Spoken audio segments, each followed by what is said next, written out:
que você entende sobre a educação de crianças com necessidades especiais? Esse é o assunto de hoje e nós estamos no segundo bloco do Educação. Deixei uma perguntinha no ar no final do primeiro bloco. Então, até que ponto é bom para o aluno com necessidades especiais e para a turma que ele esteja numa turma regular e até que ponto é melhor que ele esteja numa turma especial?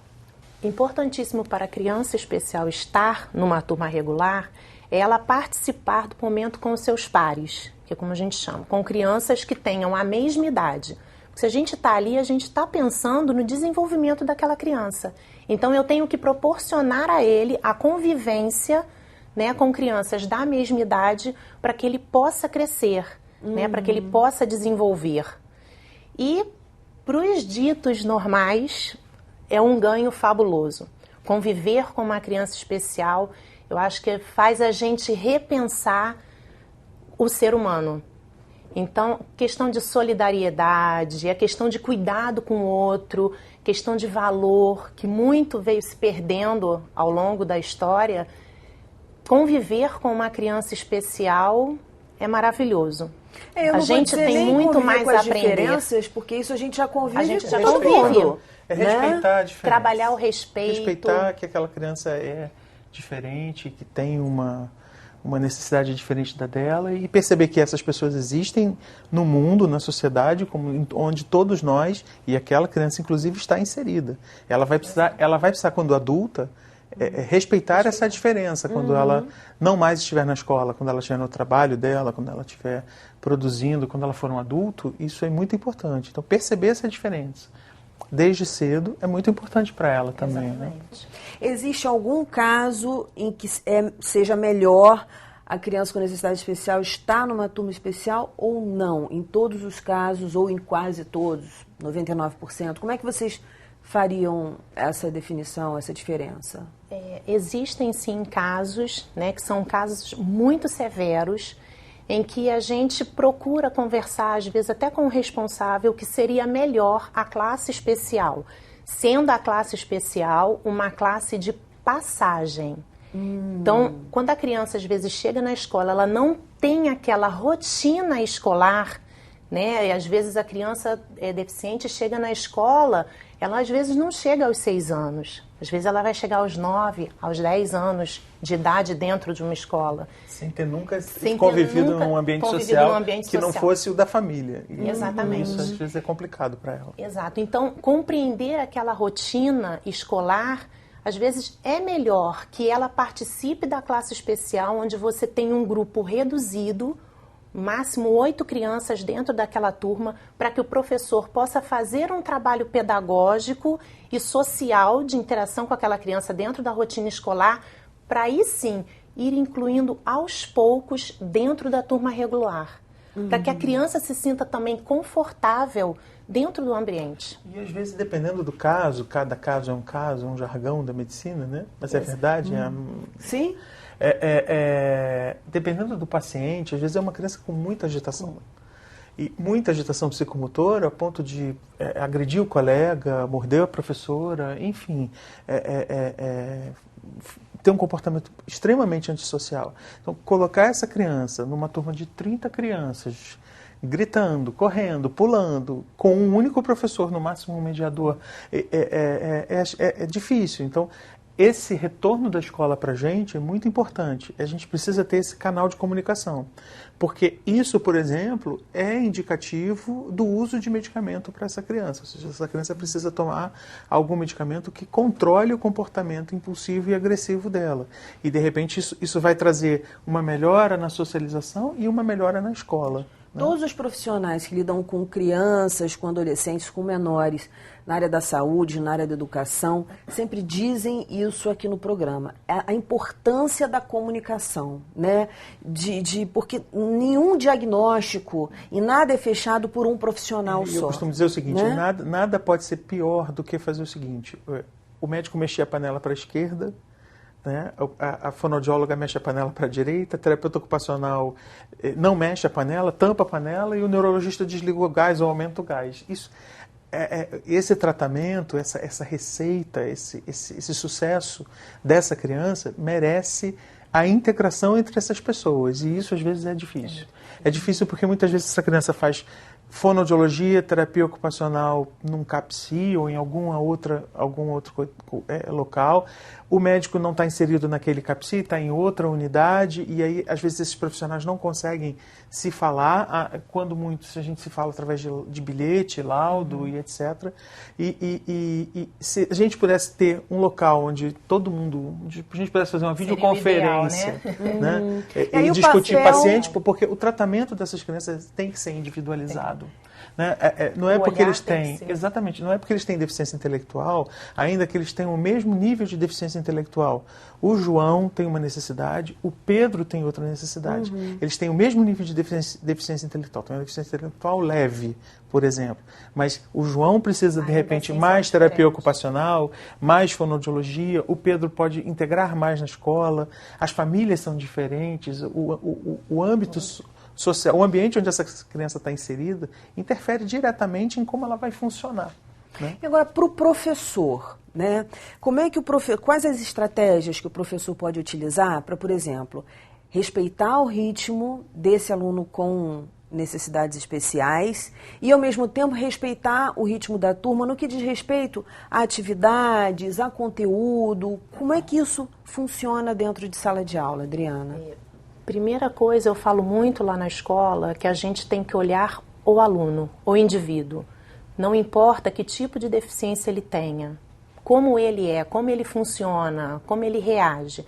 E dentro disso, nós fazemos o PEI, que nós chamamos, que é o Planejamento Educacional Individual. Então, o professor de sala de recursos, junto com o professor regente, eles vão conversar, vão sentar e vão estipular um plano de ação pedagógica para aquela criança dentro daquele bimestre. Certo. Então, o professor regente, ele diz quais os conteúdos que deveriam ser trabalhados dentro daquela turma, e o professor de sala de recursos faz as adaptações necessárias para que aquela criança acompanhe. Né? Vou dar um exemplo. E sempre se preocupando com a atividade que está sendo desenvolvida naquele momento. Porque muitas vezes você pensa numa adaptação onde você tem o mediador ou o estagiário ali ao lado daquela criança e o professor dando uma outra aula. E ele com material adaptado. Então, a gente tem a preocupação de quando o professor está dando uma aula de matemática e aquele aluno, a adaptação daquele aluno também é uma matemática. Ou seja, o professor está numa turma dando uma conta de 252 mais 328, por exemplo. Ele vai estar fazendo uma adaptação. Seria um 2 mais um 3. Dentro do nível de aprendizado, dentro do contexto, ele vai estar fazendo aquela adaptação. Então, vocês estavam falando também, antes da gente começar a gravar o programa, sobre aprovação e reprovação. Como é que vocês enxergam isso? Dentro da criança, né, se a gente pensar numa criança especial, a importância que ele tem de conviver com os seus pares vai fazer uma enorme diferença ao final do ano letivo, ao final da seriação dele, ao ele chegar no ensino médio, numa faculdade. Então, a gente procura, como eu falei antes, olhar individualmente aquele aluno e fazer esse trabalho ao longo da vida acadêmica dele, para que ele justamente conviva com a criança da mesma idade, que ele possa criar as autonomias necessárias para ele no dia a dia. Vamos falar um pouquinho da figura do mediador, do escriba. O mediador, às vezes, ele é fundamental para fazer essa interseção entre o professor da sala de aula, né, e o conteúdo que está sendo transmitido para ele. Né? Às vezes o professor na sala de aula precisa impor uma velocidade diferente da velocidade que aquela criança tem capacidade de se desenvolver. Então, muitas vezes, foi o que a professora Adriana falou, a gente precisa desacelerar e adaptar o conteúdo, ele vai precisar desacelerar e adaptar o conteúdo para aquela criança, para aquele momento, naquela hora. né? Então ele realmente faz exatamente isso, ele faz uma mediação, ele faz a mediação entre a sala, entre o professor de sala, o professor regente e o aprendizado dele. E a questão do ganho acadêmico precisa ser direcionada também, da mesma forma que o tratamento é individualizado, os ganhos acadêmicos precisam ser avaliados de forma individualizada, né? Então, às vezes não é tão necessário assim um desempenho acadêmico, uma nota 8. Quando eu falo desempenho acadêmico, eu estou falando da nota, que ele vai tirar nota A, B ou C, ou nota 7 ou 8. Isso às vezes acaba sendo menos importante. O ganho cognitivo é mais importante às vezes do que o ganho acadêmico. Por isso que você estava falando, não reprova, deixa passar, não é exatamente. isso? Porque você tem, às vezes, crianças com síndrome de Down. Eles vão terminar um pouco da alfabetização dele, às vezes lá no segundo segmento, lá no 7º ano, no 8º ano, né? Ele tem um ritmo próprio.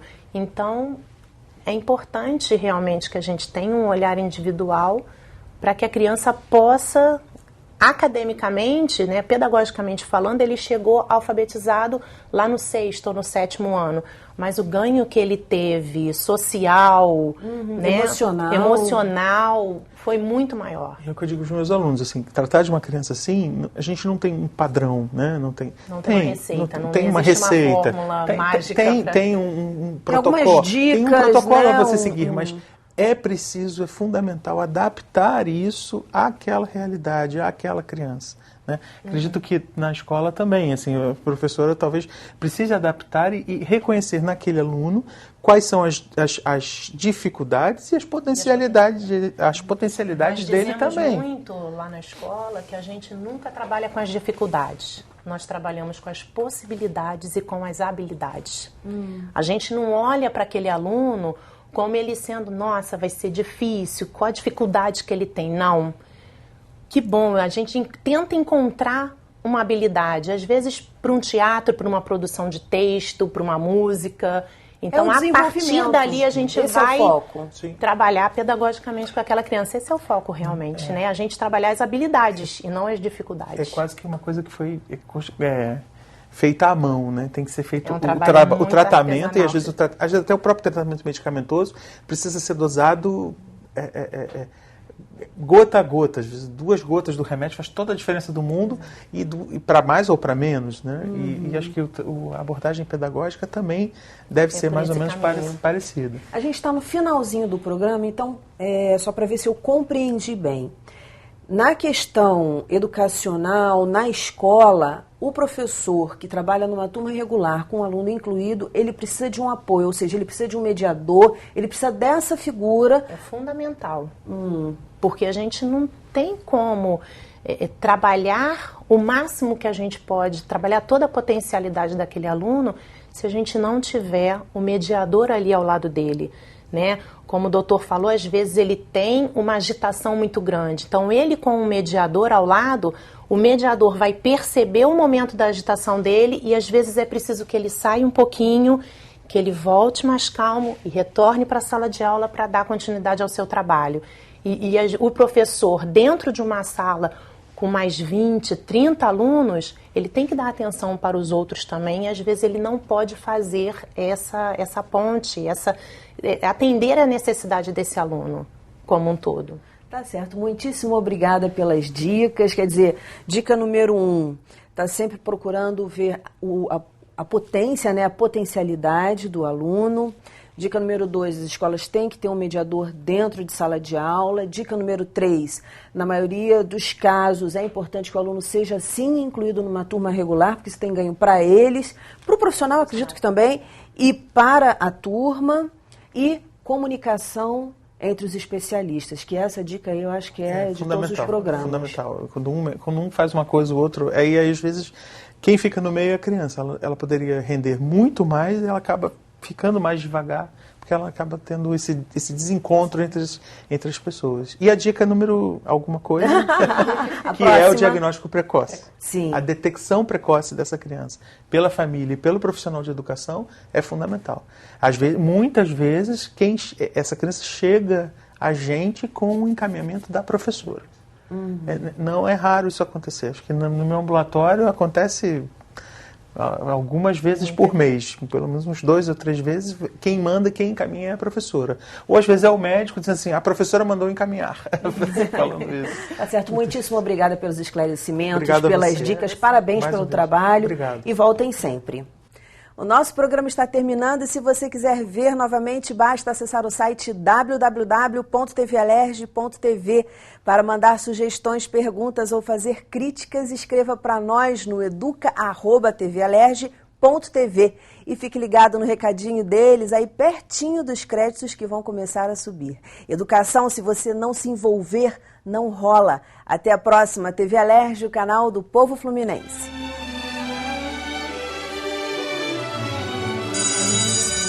Eu gosto de ler o livro do Paradeiro e do Padeiro e também o mais belo livro dos castelos. O mais belo livro dos castelos, ele pode ensinar tudo sobre os castelos, as armas que antigamente eles usavam. E o do Paradeiro é sobre o Rio de Janeiro. É uma história de um padeiro que foi viajar para ver o Pão de Açúcar.